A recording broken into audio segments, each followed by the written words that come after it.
I'd only been in Paris for a week, but already I'd fallen in love with the city. My latest discovery was a little cafe, La Chandelle Verte. I was pretty sure the waitress was taking a shine to me. That old Stobart charm, I guess. Little did I know my reverie was about to be so rudely interrupted.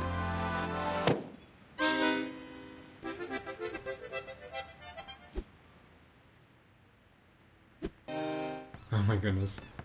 Ooh.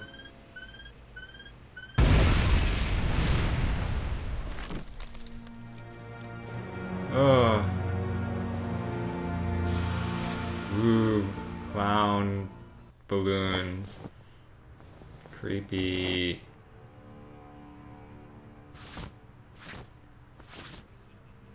As I picked myself up, I was really angry. One minute I'm on vacation, the next minute some clown's blown me up. I knew right away what I was gonna do. I was gonna find that clown and bring him to justice. Because justice matters. Justice is up there with liberty, and equality, and, fraternity. After all, that's why I'd studied law, wasn't it? Well, that, money. Did you catch that? Where he goes, liberty and equality and fraternity? And Nico before was like, liberté, égalité, fraternité. Seems like a interesting coincidence. A nice little thing they added into the director's cut. And yeah, let's explore our surroundings. As you can see, the cafe has exploded and shards of glass are everywhere. The table? The table had been overturned by the explosion. Hmm. I considered straightening the table, but I figured it best not to disturb the evidence. There's some cool birds up in the sky and some guy with a pitchfork. I don't know what that is. Fire hydrant, bathroom, and an umbrella, and what's this? Wrapped around the lamppost was a newspaper. Let's check it out.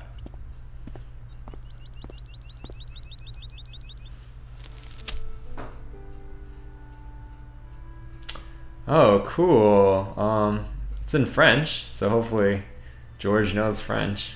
The leading article referred to the visit of a Nobel Prize winner from some unpronounceable Eastern European state.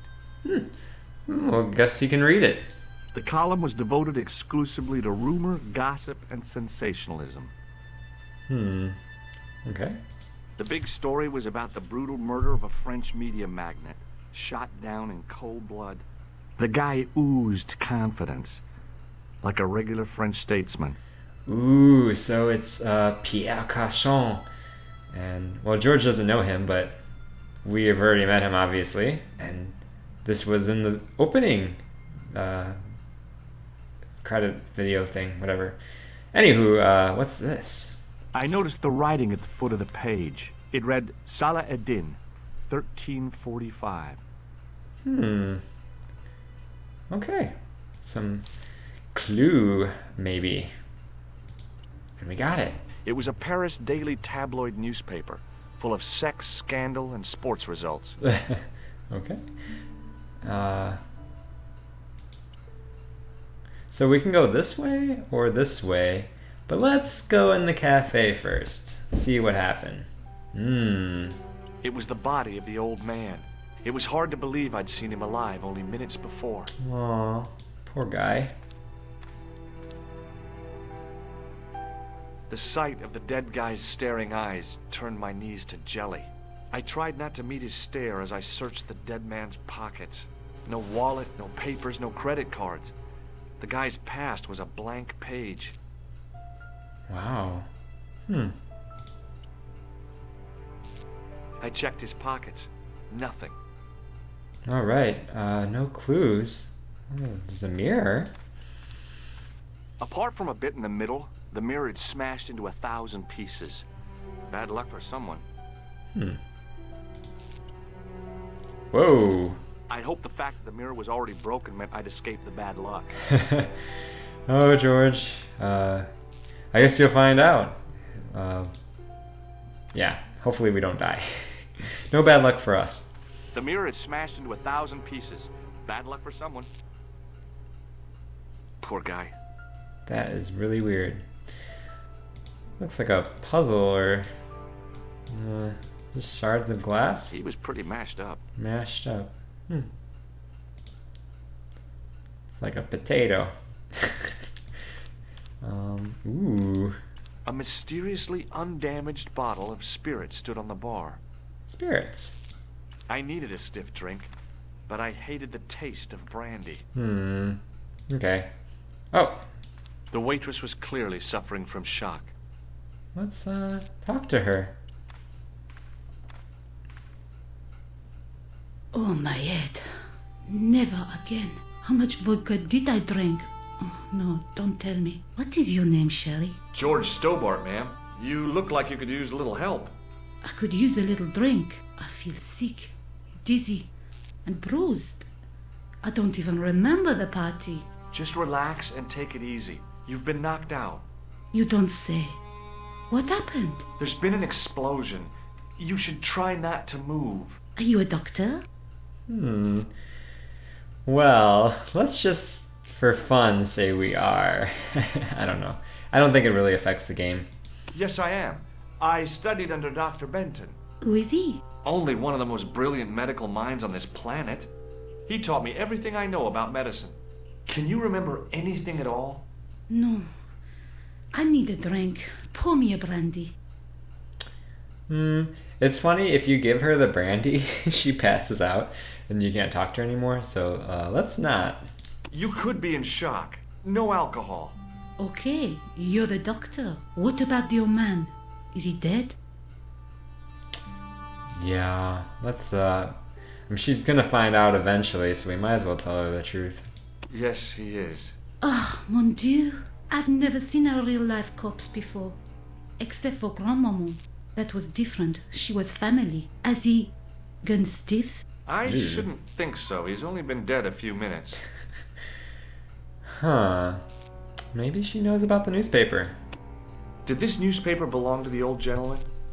I don't know. Someone has scribbled a note on it. It reads, Salah Ed-Din, 1345. Does that mean anything to you? No, monsieur, nothing. Do you remember what happened when the clown entered? I remember that horrible tune he played all right. It was like a funeral dirge. I'd never liked accordion music either. Did the clown speak to the old man? No, he just laughed at him. Then he grabbed the old man's briefcase and ran out of the door. Did the old man try to stop the clown? Oh, he didn't have a chance. The clown dropped his accordion and ran out of the door. That's it. That's all I can remember. Did you know the old man? No, monsieur. I never saw him before. How did the old man behave? Well, agitated. He kept looking about him at the door, at his watch. As if he was waiting for someone? Yes, I suppose so. He was worried about something, that's for sure. If you ask me, he was having an affair. He had that look about him, like a guilty husband. A guilty husband. Did you see what the old man had in his briefcase? No, he didn't open it. What did the old man do when the clown snatched his briefcase? Nothing. He just sat there like he was frozen. Well, I guess that's everything. Stay here, mademoiselle. I'm going to look around for evidence. Oh. Alright, well, let's get out of here. It's funny when, if you actually give her the alcohol, later, she talks to the police officer and she tells the police officer that George forced her to drink it. It's, I don't know, it's pretty funny. Please, hold it right there. Whoa, don't shoot. I'm innocent. I'm an American. Can't make up your mind, huh? I demand to see the American consul. Drop your weapons and get down on the ground. Put that thing away, Sergeant Mou. I apologize, monsieur, but I cannot permit you to leave. Am I under arrest? Ah, no, I would simply like to ask you some questions. En avant, to the café, marche. Marche. Oh, the memories. What a mess. This bombing is an outrage, is it not? Stop that, monsieur. Huh? Has it occurred to you that he may be dead, Moo? Oui, monsieur. But I prefer to look on the bright side. Besides, I recall a case where the killer escaped by feigning death. However, in this case, the man is quite dead. Examine the girl and take her statement, if you can. I love Et Inspector maintenant, Moo. to business. Your name, please? George Stobart. I'm from California. And what brings you to Paris, Monsieur Stobart? Travel. I'm touring Europe. You chose well. The city is most beautiful at this time of year, no? Yeah, I guess so. Apart from the bomb blast. Were you in the vicinity of the cafe at the time of the explosion? Yeah, I was sitting out on the sidewalk. I was lucky I wasn't killed. The inspector passed over my remark with no reaction. Did you see the deceased enter the cafe? Well, what should we do? I guess it doesn't hurt to tell him. Yes, I did. Was he alone? Yeah. And did he say anything to you? No. He was more interested in the waitress. Did you see anyone else in the cafe? Well, it's kind of hard not to notice a clown, so might as well tell him. Yeah, there was a guy dressed as a clown. He was carrying an accordion. An accordion? Bon. The picture is forming in my mind, and it is not a pretty one. Is the girl all right, Moo? She'll live. She confirms the doctor's statement. Oui? You did not tell me you are a doctor, monsieur? No, that's right. I didn't think it was relevant. Eh bien, I have heard enough. What do you mean? I am satisfied that you know nothing. You may leave. Enjoy your vacation, Dr. Stobart. What about my personal safety? Can't you at least give me some advice? What can I say? Stay alert and look out for suspicious characters. And don't cross the road until the little man shows green. Great advice. I honestly believe you are in no danger. I love that advice. Should you remember anything of importance, please contact me. My card. Ooh, this card comes into importance. Thanks. That is all. You may go. There's not much to go on, monsieur. On the surface, no. But what lurks inside the subconscious? If the door can only be opened. Are you serious, monsieur? I thought your interest in psychic detection was purely academic. All right. Yeah, so we got the card. The card read, Augustin Rosso, and gave an address to the south of the Montparnasse Cemetery. And it's really convenient that we get it because I think we need it to beat the game, which is kind of funny. If he didn't give us the card, then we wouldn't be able to win. But yeah. So apparently the inspector thinks we're a doctor because we told that to the waitress. I don't know if that changes the game, but it's funny if you give her the alcohol, then she tells Inspector Moo that George forced her to drink it. And then the police are like, what? Like, a doctor forcing a waitress who just had a concussion alcohol? And then George is like, oh, you have the wrong idea. But anyway, yeah. Anyway, I didn't want them to think I was crazy. But let's talk to Inspector Moo. Oh, and there's Nico. Sergeant Moo? Ah, Monsieur Stobart, n'est-ce pas? That's correct. You remember me. The retention of such data is part of my duty as a gendarme. That is how crime is fought, through attention to detail, not intuition. Yes, sure. All right. Newspaper. I found this in the street, Sergeant. That, monsieur, is a newspaper, no? There's a note written on it. Salah Eddin, 1345.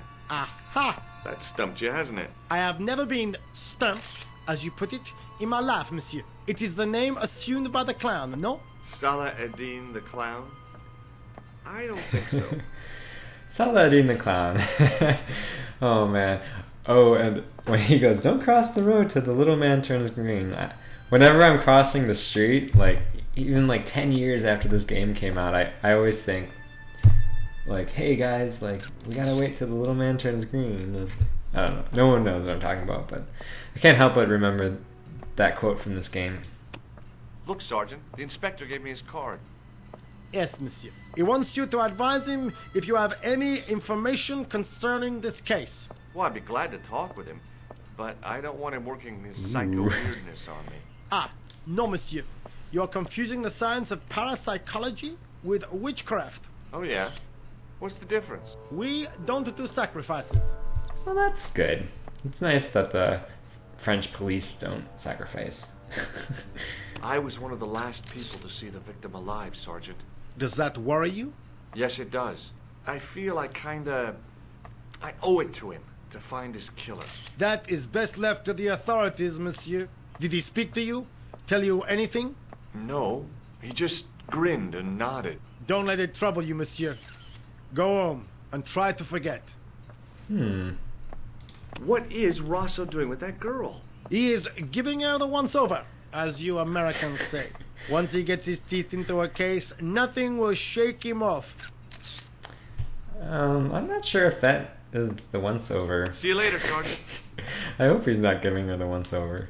I examined the jagged glass remaining in the window. It was broken, all right. Alright, Nico, come here, you sweet French journalist, you. The girl presented a confident but sullen mask to the world, an expression more suited to the face of a delinquent youth. Oh, how poetic. Excuse me, mademoiselle? Hi, my name's George Stobart. Oh, an American by the sound of it. Yep, that's right. On vacation in Paris. Some vacation, huh? You were here when the bomb went off? Sure was. Sat right out in front of the cafe. Did you notice a middle-aged man, maybe 60, with a hat and overcoat? I couldn't believe it. She hadn't even asked how I was feeling. Yeah, he went inside just before the bomb exploded. You weren't related to him, were you? Oh, no, nothing like that. I'm Nicole Collard from La Liberté. What is that, some kind of nightclub? Oh, no, it's a newspaper. You're a reporter? I'm a freelance photojournalist. Say, you could interview me about the bombing. An eyewitness account, minutes after the outrage that shook the whole of Paris. You know, real-life drama, human interest, that kind of stuff.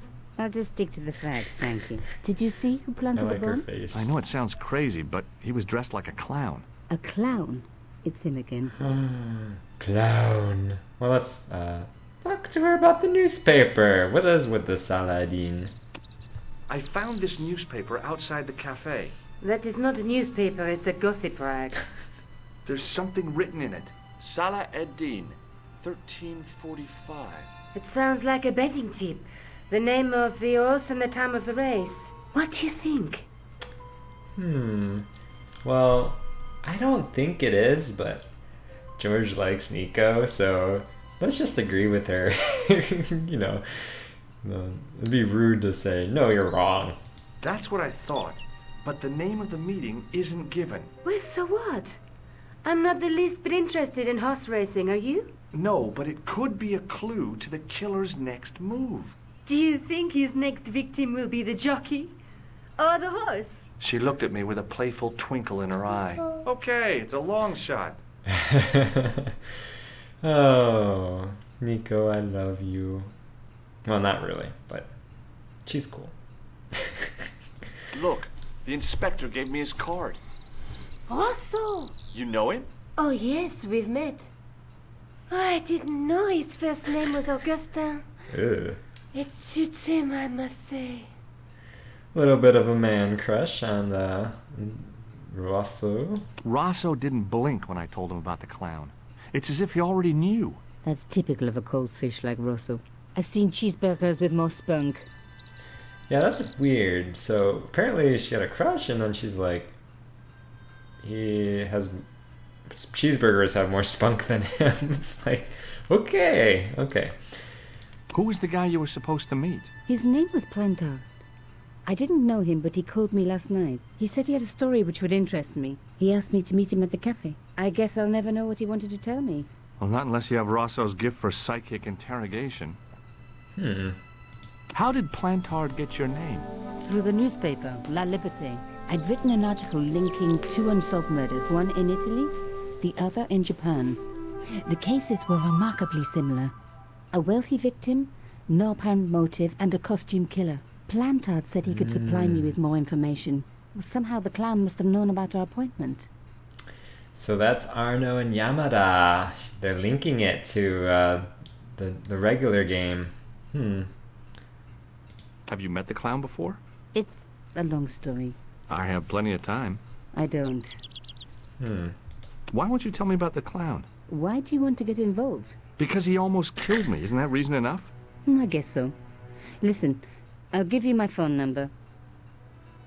You help me with my story and I'll let you in on what I know. And let's get one thing straight right now. This is strictly business. Okay, it's a deal. I have to go develop these pictures. I'll be on some with you. Fine. I'll see you soon. Bye. All right. He just waits. La la la. Okay. Ooh, notes. Yay, explosion, and she gave me her number. That's funny. Okay, well, now's a good time to save it.